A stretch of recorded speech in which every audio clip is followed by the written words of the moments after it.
You're listening to the Foreign and International Medical Graduate Show, a podcast to inspire physicians in the process of immigration to the United States and access to graduate medical education.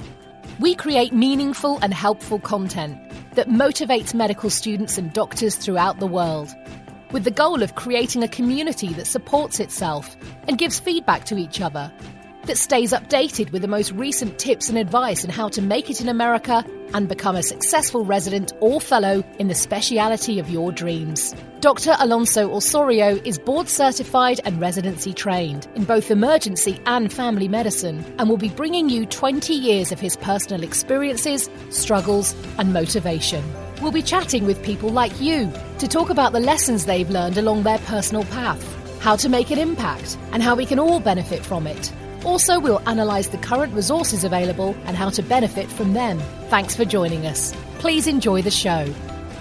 Hi guys, this is your host again, Dr. Alonso Osorio with the Foreign and International Medical Graduate Podcast and Osorio MD. We're back reinitiating our experiential and motivational recordings. I know that many of you, even my wife, she likes to hear the experiences of many physicians and how they made it into America. So we're going to try to restart that a little bit now that the interviewing season is kind of fading away and coming into an end. And most of you are just going to be hearing back from the programs. I have a guest and personal friend of mine that we met through the tennis and local social networks here in the Tampa Bay area. He's originally from Brazil, and we haven't had any Brazilian or Portuguese speaking guests into our show. So I'm really excited. Dr. Cyrillo Araujo is here with me. Welcome, Cyrillo, and thank you for being part of this. I know we've been in the negotiations of making it happen, and we are both so busy with family and business alike. So thank you for coming over. Alonso, it's my pleasure. Thank you for inviting me. Cyrillo, you have a pretty lengthy resume, almost 6 pages of good stuff. And one of the interesting things that had come up in between you and I during preliminary conversations was the fact that unlike many foreign medical grads, you had a very unique way to get your process going in the United States. So tell us more about you, where you attended medical school, and I'm going to try to pronounce it. So you have a Bachelor's of Science from the Federal University of Goiás in Brazil, and I hope I said it right. And as of 2001, same year that I graduated, Dr. Araujo and I had to, complete 5 years of medical school plus 1 year internship for a total of 6 years, then followed in Colombia by a rural service. And then he came in, and here comes the interesting points, which I didn't know, and we never spoke about this. As I was going through your resume, you attended the William J. Harrington programs for Latin America and the Caribbean. And I literally had just finished, and you came along. So we never really crossed paths and interact, but definitely was a great experience. So tell us more about, from the beginning, how all this motivation into coming into America and becoming a radiologist started up. Yes, Alonso, I'll be glad to tell me a little bit of my story. So it all started when I started medical school in Brazil in 1996. As you said, I finished in 2001. So in the first year of medical school, I was not very happy with all the, basic science that you need to learn, And then I came to the U.S. for a English as a second language course. That was my first experience in the U.S. ever. So I have never been to Disney or anything like that as a kid. So I came to learn English. And I went to UCSD in San Diego to learn English. So that was my first experience. When I came back and I started my second year of medical school, I said, why we don't have a lot of international students visiting our university? So I got deeply involved, and I created actually the Department of International Clerkship in my university. And I think we were the first one in the region of Brazil to be part of the IFMSA, which is the International Federation of Medical Student Association. So we got credentialed, and my class were the first class in my medical school to send 4 medical students to Europe, throughout Europe, to learn, skills and to exchange experiences as a medical student in hospitals, throughout the Europe. So I got very, interested in that. And during my fourth year of medical school, I learned that a lot of students in Brazil, in my university, would go to the United States and say, "Oh, United States didn't have back then the participation at the EFMS or IFMSA, the International Federation, for whatever reason." And then I learned that there was an internship, William J. Harrington program. And I said, okay. And I started talking to the previous folks that attended that clerkship or that internship. And I got interested and I applied for it. And then I came, as you said, in 2001 for my first medical student experience in a healthcare system in the United States. It is an amazing experience for me, having had come from Colombia.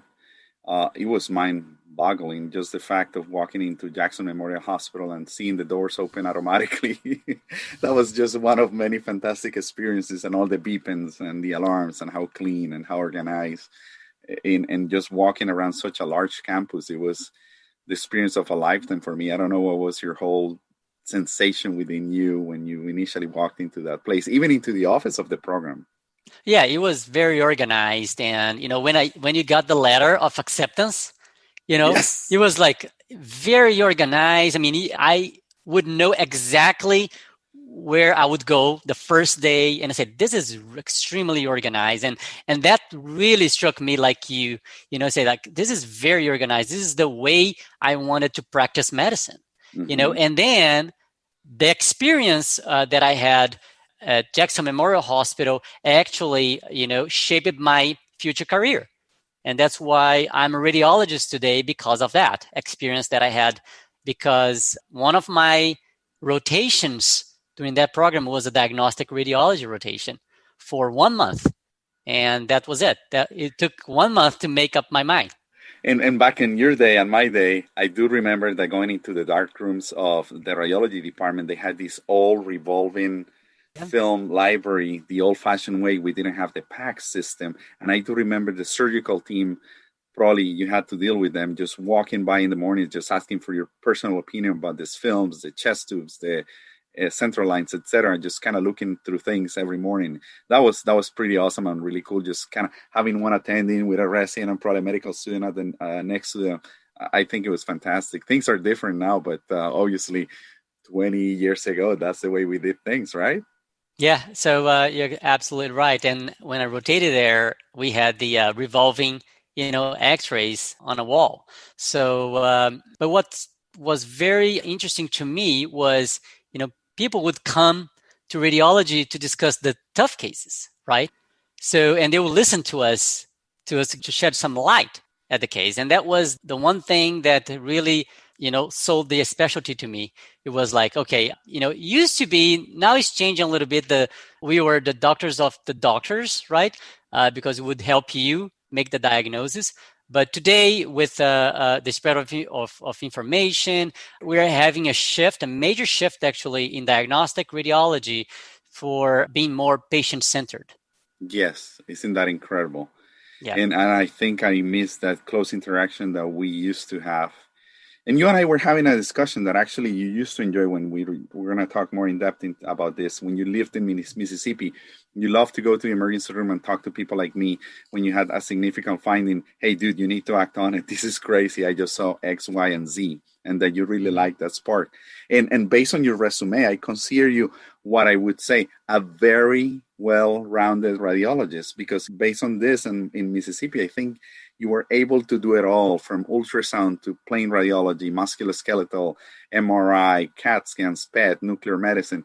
You did the whole spectrum. I know that right now, working here in Tampa at the Moffitt Cancer Center, you're pretty much biased by the cancer population, but back then you were like, oh my God, this is awesome. And you told me how much you enjoy talking to us. Exactly. Now I slowed down a bit, right? So, but yes, my training in, let me step back a little bit and explain a little bit. So once I finished the William J. Harrington program in Miami University, I went back to Brazil, but then I learned about the steps, how to get, certified and apply for programs in the United States. So I said, okay. So I didn't have that time to do all of it and then apply and still get in the position without missing a year or something because I was not ready.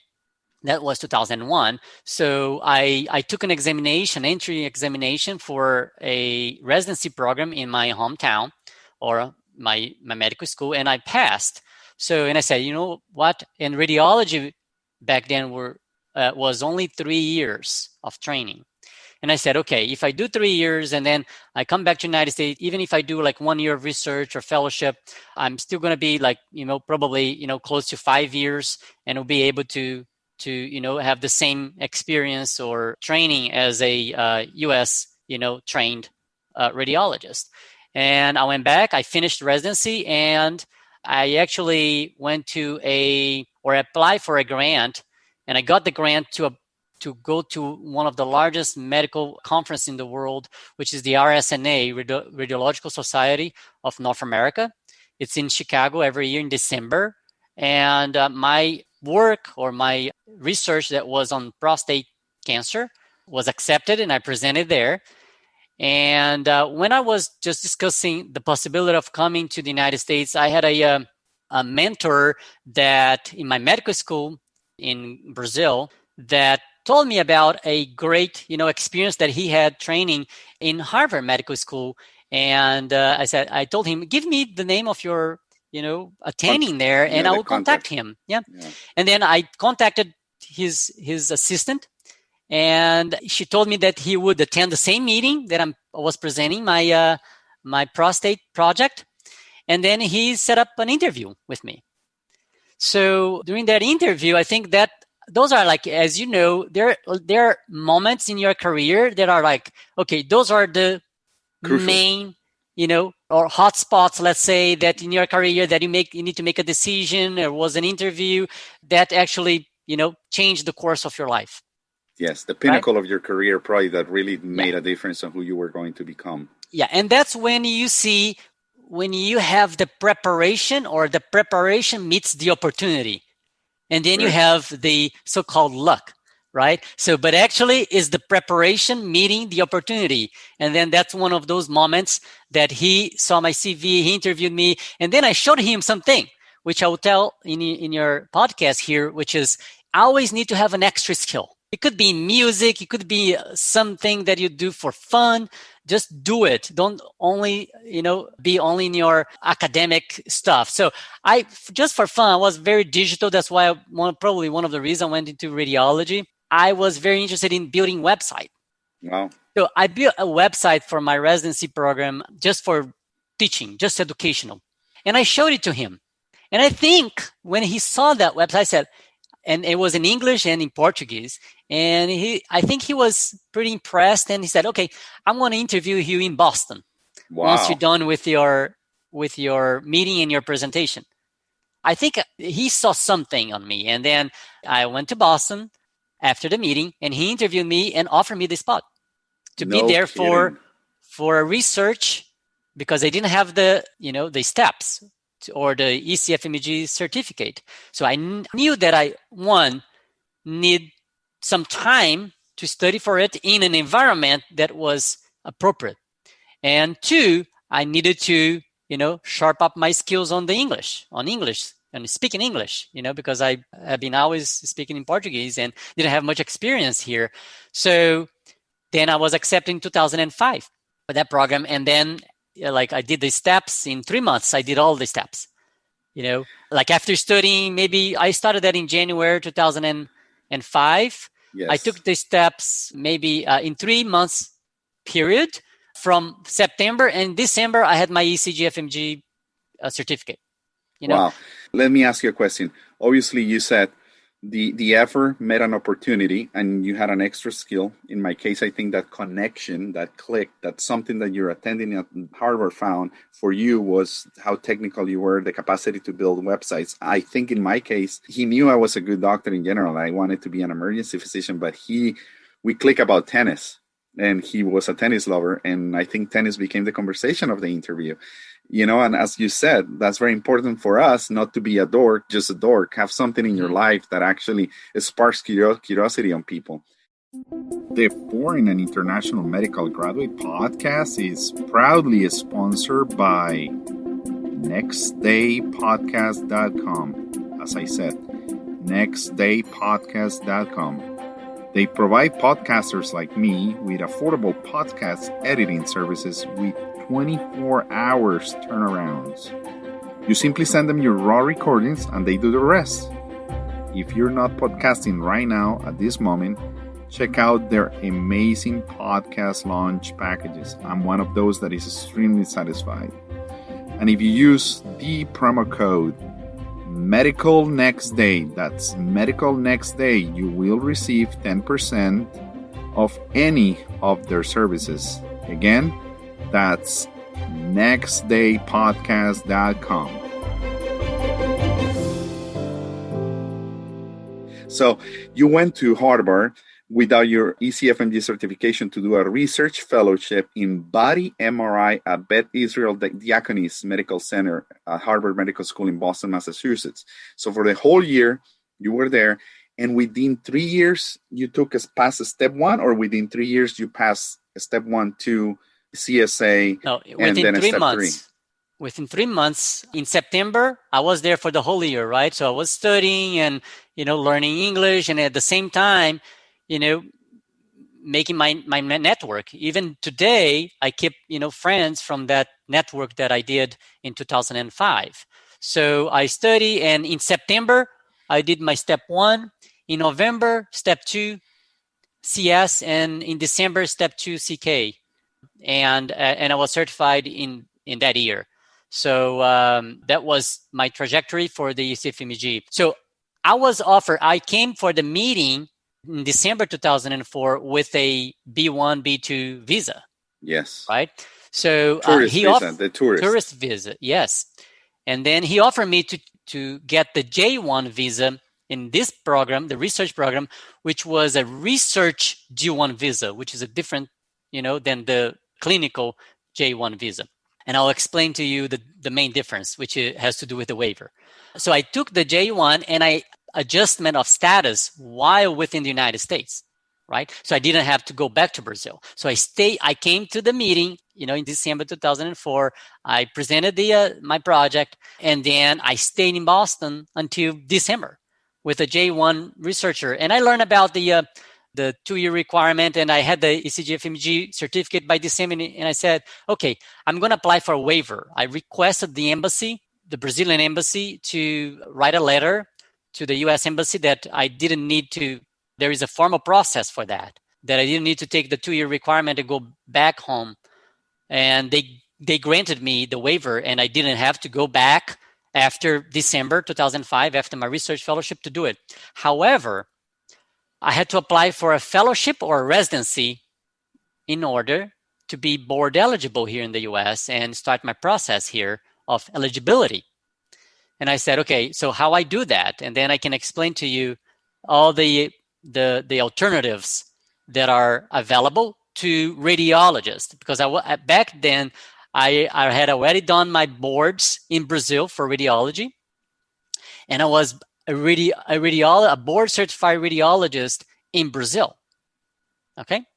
So, and then one thing I will tell your listeners here is, if you already have a specialty that you already finished your residency in, look for the board of that specialty in the United States and see the requirements necessary or the alternatives that you can have as a foreign medical graduate to be board eligible in the United States.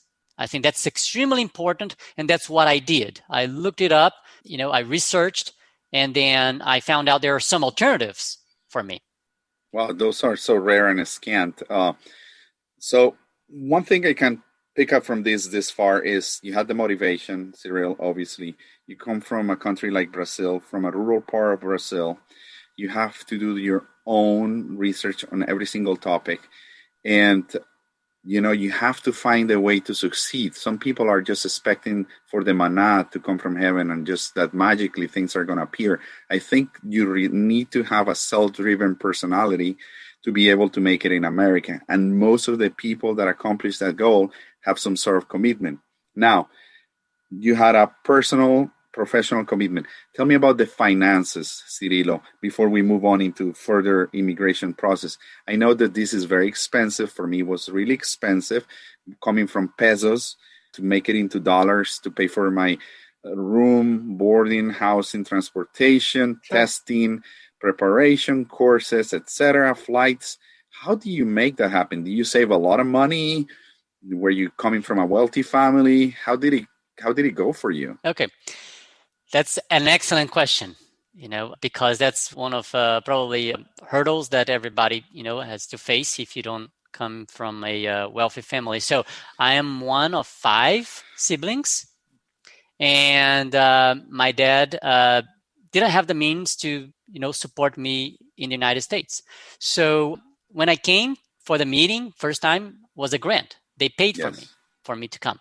Okay. Now, staying here, what I had to do was during my medical school, again, I was single. I didn't have a family, on my own yet. So the only person that I had to take care was me or were me. So again, I had bought a car during my medical school. Look at that. And I said, and the car, I didn't sell the car when I came, and unexpectedly I had to stay because I was offered that position. Yeah. Right. In Harvard Medical School, I would not turn that down.